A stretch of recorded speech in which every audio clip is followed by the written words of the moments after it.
Hi everyone. Welcome to your show, E-Copy with Experts. This is your host, Ranmay here. And today we have Sam Page, who is the co-founder and CEO at Seven Dots with us. Hey, Sam. Hi, Rami. Thank you very much for having me. Great.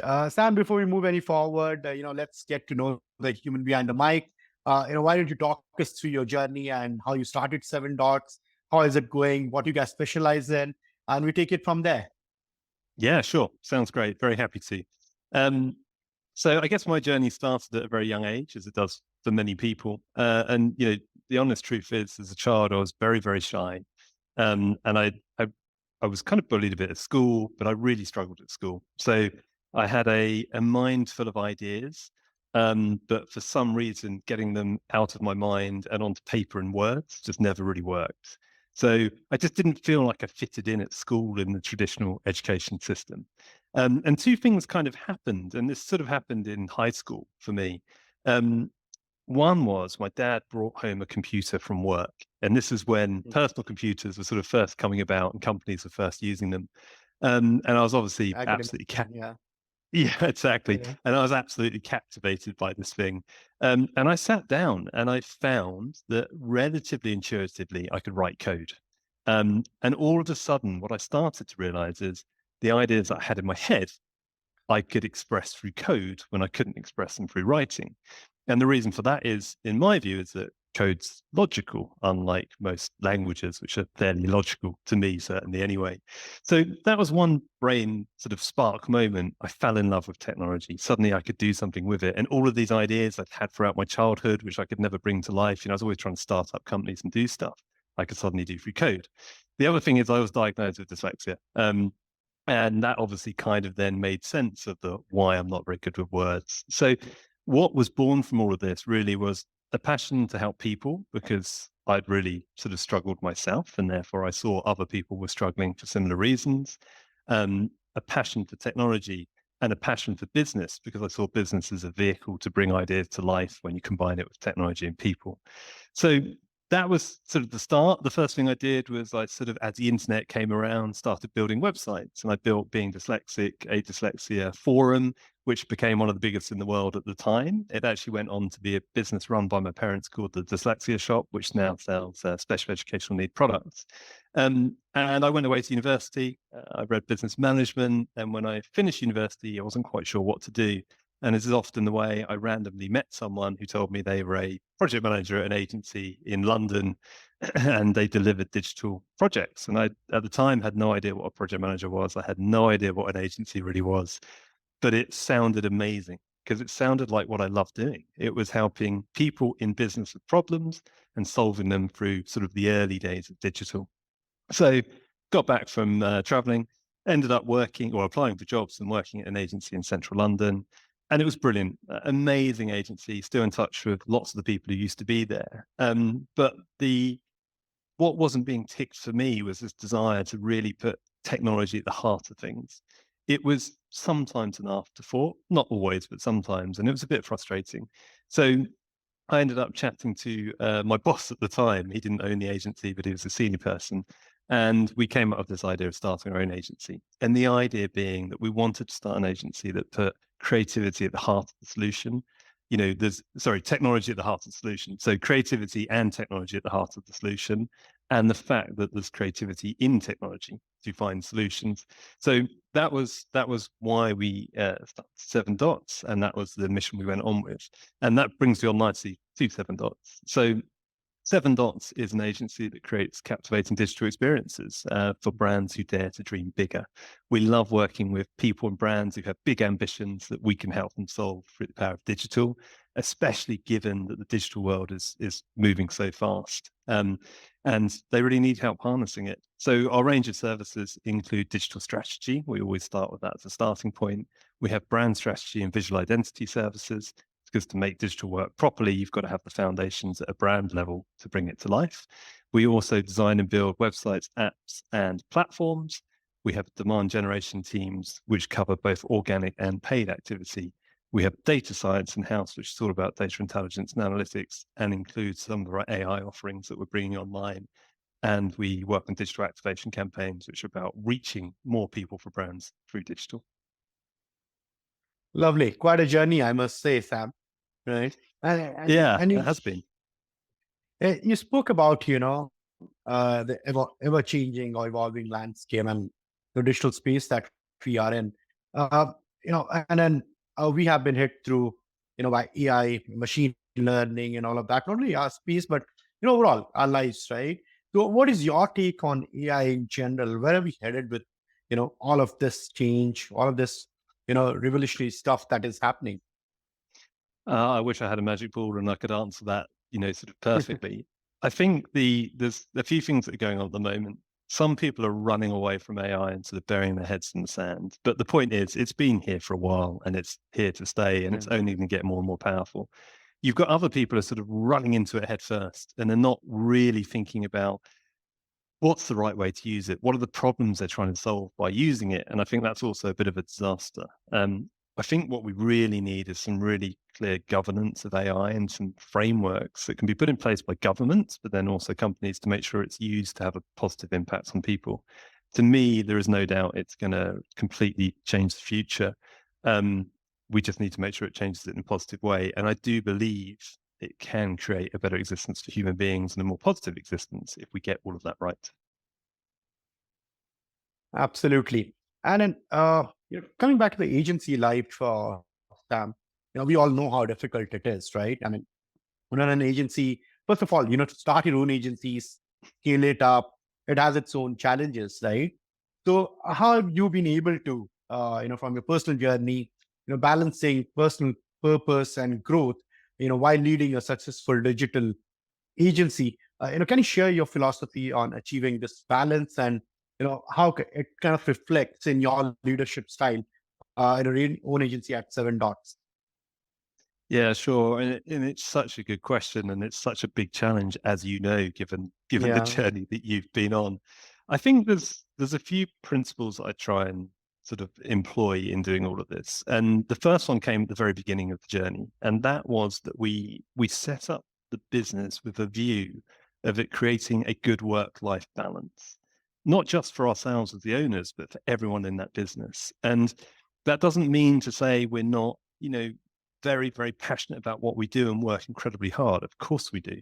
But we do believe there should be a good balance. I'm incredibly passionate about, if you follow your passions in life, if you follow your purpose, work doesn't have to feel like work. It doesn't have to be work and life. It can all be one thing. So I think, I was following my passion by setting up the agency. I wanted to make it all one thing. And we try and employ that principle for everyone who works in it. In fact, our purpose as an agency is make space to dream. And that sort of has a threefold meaning. The first point is we ensure we make space to dream for our employees. We want them to come and work for us, and we want them to live an amazing life. We want them to follow their dreams, both professionally and personally. And whatever role we can play in that, we're very humbled to do so. We also apply that for our clients. I said at the beginning, we create captivating experiences for people who dare to dream bigger. We want to work with clients where we can help them realize their dreams, help them make space to dream, help them do the things they just imagined they might not ever be able to do. And then last but not least, we do believe that our digital experiences should have that impact on end users, on the people who are at the receiving end of the digital experience, and it should have a positive impact on them and make space for them to stream. So that's really where it all stems from. And that's really the principles of how I try and get through day to day. And don't get me wrong, it's not easy, as you know. It's challenging. You've got clients who want your attention and who you love giving attention to.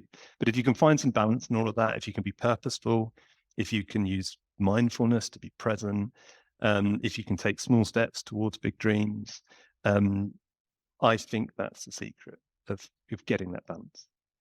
It is a difficult life, let's accept it. I mean, while you were saying, I was listening to the number of ifs that were there. So with so many ifs, it is quite difficult to achieve the balance, right? So I'm glad you have been able to, right? And we can all take our lessons, from people like you have been able to strike a balance. At least, have been able to strike a decent amount of balance. I would not say that is a perfect balance when you're trying to do that as an agency owner. That is a No, loads on your head at all times. yeah, completely. And I think it's important to say that it's I'm not always in balance. there are times when it's mega stressful and I really, really Yeah. struggle to push myself through the day. And I think everyone can relate to that, no matter what job you're in or what role you're in. The secret is learning tactics and making sure you're living to your purpose to try and help with that to get through it. So I just want to say that because I think it's really easy for people to sit there and think based on what I've just said, every day's easy or every day's in balance. And that's definitely not the case. But I'm Yeah. getting better and better at keeping it in balance as time goes on. Lovely, lovely.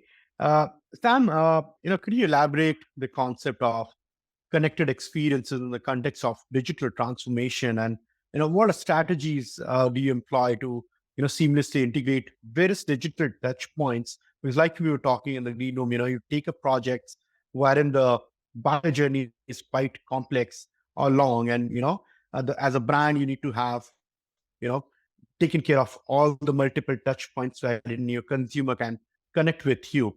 So talk us through what journey do you kind of employ to ensure that you know the brand's message is out, and it kind of results, and then and whatever they want to achieve. Yeah, sure. Absolutely. And I think one of the things that's really important to point out here is that the touch point that customers and prospects have with brands is more and more in the digital world. So it's more and more important for brands to get those touch points absolutely brilliant and pulling those people closer to their brand. I love the saying, and I don't know who to attribute it to, but that every company is a tech company nowadays because they've got to Yeah, create digital as part of it. It's so true. So, we create captivating experiences for brands to dream to be bigger. And what that really means is every touch point a person has with your brand in the digital world, from a prospect through to being a customer, we help create it so that it's captivating and it pulls people closer. So it's the right level of frictionfulness so that people enjoy it, but it doesn't, turn them off and all that sort of stuff. Um, and we do that across the journey. And I think the thing that's really, and we do it for all sorts of different companies, like you said, from startups to global businesses across different sectors. But normally the commonality in most of our clients is that there's a considered or complex journey, one or the other, because the more of a journey that you can enhance, the better it works effectively. So the thing that's key here is you have to remember every touch point is important. You're only as good as your worst touch point. It's always the thing that people remember. So you need to make sure it's consistent, it's beautiful, it's frictionless as possible, and where it should be throughout every single step. Because the second there's a horrible moment, that's all people remember, and that's where you lose people. And the way that starts with, and a lot of people ask me the question is, how do you know what good looks like for our audience? And that's the whole point. You have to start by understanding the audience, understanding the prospects and customers, and understanding what they want from a good digital experience, not what they want from something else, what they actually want from a good digital experience. And once you've done that work, then you can create the digital experience off the back of it. So we have a methodology called white space listening, or a framework, which we use at the beginning of a project to really get behind understanding everything about the brand, their customers, and the sector, and ultimately to try and find the gaps, the points of difference, things we can use, things we can understand about them to create those amazing experiences across every single touch point. And that's a blend of quantitative and qualitative. It's a complete 360 look. What I love about being in an agency is that we can bring perspective to our clients. Clients can have quite a narrow perception. We can come in and we can bring an outside perspective and make sure we can help them see more broadly and see what the opportunity really is and the problems are that they've got to fix. So we love doing that. I think ultimately what it comes down to is your digital experience across all those touch points has to have a positive impact on the end user. If it doesn't, that's where you lose them. So I'm always looking for that angle. How can we have a positive impact? How can we do something that the user benefits from that will bring them closer to your brand? And there's lots of bits to that. It's got to be consistent. It's got to be captivating. Ideally, it's going to be personalized, because that's really where the opportunity is nowadays, is to personalize experiences to really pull people closer and not turn them off with things that are irrelevant.